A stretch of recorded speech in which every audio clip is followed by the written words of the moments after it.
this kind of building with this kind of team? Yeah, it's super exciting, you know. New school, new arena, new state. So I feel like I'm just starting fresh, you know, with a whole new team. You know, everybody wants to win, no ego. So I'm just super excited.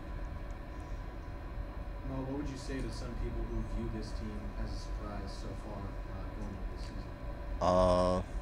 Probably won't say none. You know, it's basketball. You can't really, you can't really criticize anybody's opinion. That's their opinion.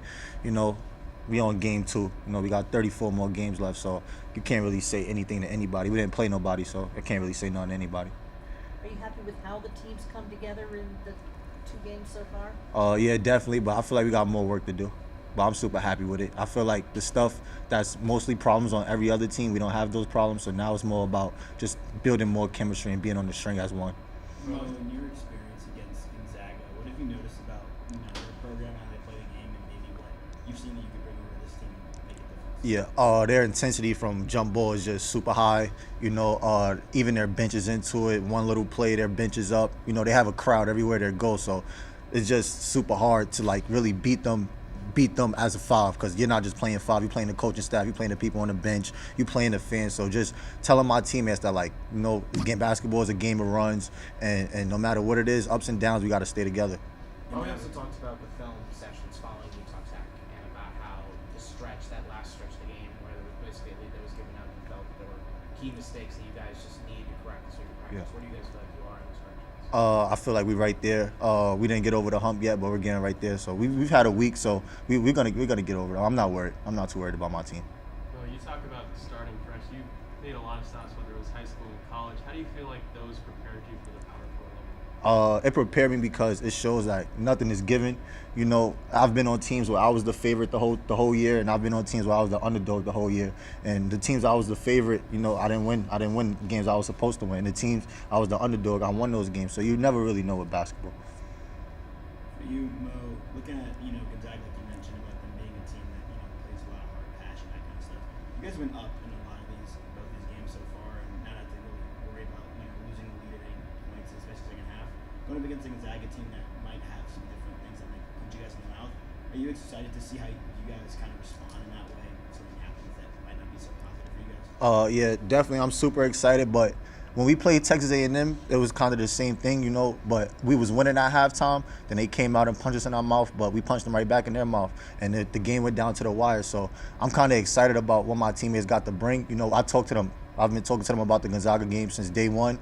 Like, that's our first big test. Like, you know, you got to be on your point, got to be on your P's and Q's, and just go out there and play with high effort. And with the Texas A&M game, kind of going back to that, is there anything that you learned from that scrimmage about the team, or how you guys play in those moments that helps you guys out in this game moving forward? Yeah, if your effort is 95%, 90%, it covers all your mistakes. So as long as our effort is 95%, any mistake we make, we don't have to worry about it because our effort covered it. Watching them play last night, it seems that their defensive effort compared to last season is significantly improved. What did you see maybe on film, not just last night, but so far in their season that has been really impressive? They're really in gaps a lot. Watching filming on myself, they're in gaps a lot. Their wings are really big, so their guards are really pushing the guard out to try to drive to force into the gaps because they got long arms and stuff, lengthy. They're really lengthy on the wings and down low and a low post. So just them being like super lengthy. They never really had length. They more was like guard play than 2 big guys. But now it's just like length overall, like one damn near 2 through 5. So just getting used to the length. Well, what do you expect from fans and stuff? I expect it to be a sold out crowd. You know, we want to shock the world, and that's on our mind. That's a goal of ours, to shock the world. You know, we didn't transfer here to just lay down. We came here to prove something. So Friday we got a chance to do that. Talking about that underdog mentality too, is that kind of the mentality as a whole with everybody? The message like underdog, go in there, fight, do what you got to do. Nah, not really. I say underdog because nobody knows what we about, so that's why I'm kind of outside looking in. We're the underdogs, but in the locker room, we're not looking at each other as underdogs. We're looking at each other as we're basketball players. They're basketball players. We bleed, they bleed. We win, they win. So it's that simple. I want to ask you about Sam. You played basketball your whole life. I want to ask you, how many 7-footers have you been around that can move like that? And then from the time he's got here, what can you say about his development to this point? Yeah. I've never been with a 7-footer that can move like that. And the maturity is just, I feel like his maturity from when he first got here to now is just skyrocketed. You know, he used to take plays off when he got tired. Now he likes to push through.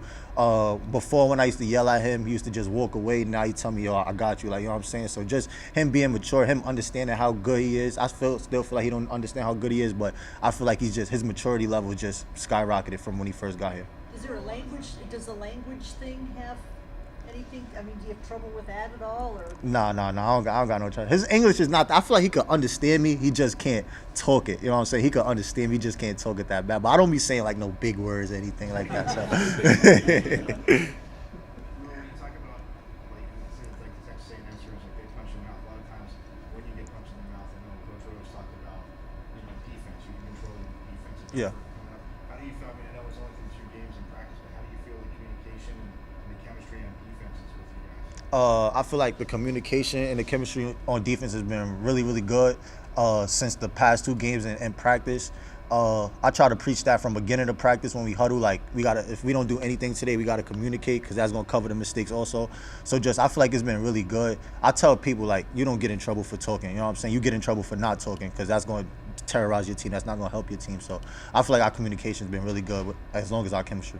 It's been only 2 games, and you referenced yourself constantly over and over. Just today and throughout so far early this season, this is my team and all that kind of stuff. Do you view yourself already 2 games in as like the leader? You're the person who leads the huddle. You're the person who's trying to like make everyone focus down. Then do you consider yourself that in that position? I don't know. I think my teammates do. I just go with them. So if they say it's my team, then it's my team. So. Do you think that's part of the point guard's role, is being able to lead like that? Yeah. It's a big role. You know, you gotta be the one who, you know, you gotta be a jerk some days. You know, so you can't be nice to every day. You know, some people don't want to hear you. You know, some days Hurley might not want to come in and yell. I gotta do the yelling. So I'm just that extra coach on the floor. Mo, how do you feel as though your guys' depth is going to stack up to their defensive effort? You got Allen getting more minutes, and then obviously how you've been able to spread the ball out the last few games. I feel like our depth is gonna match up well with them because we have about 5 guys over 6'8" that's really like physical, and our guard play we could sub in and out of guards. We got really fast and physical guards, so I feel like we just match up with them, and it's just really all about effort. You know, it's who wanted more. It's that simple. If we wanted more, we're gonna win. If we don't want it more, we're gonna lose. It's just that simple. After these first couple of games, looking at the schedule coming up, it's going to have some big time teams on it. What do you feel like the team's identity is right now, and how it might develop? Right now, I feel like the past 2 games we haven't really showed our identity. You know, we've did spurts. You know, it's possessions we look like the really good team, and it's possessions we look like what are we doing out there. So I feel like we haven't found our identity yet. But as practices keep going and the games get tougher and adversity hits, we're gonna find our identity. But I'm trying to make the team's identity as grit and grind. If we don't do anything, we're gonna do the grit and grinding. Sounds good. Thanks, Bob. Thank you. Mo. Thank you.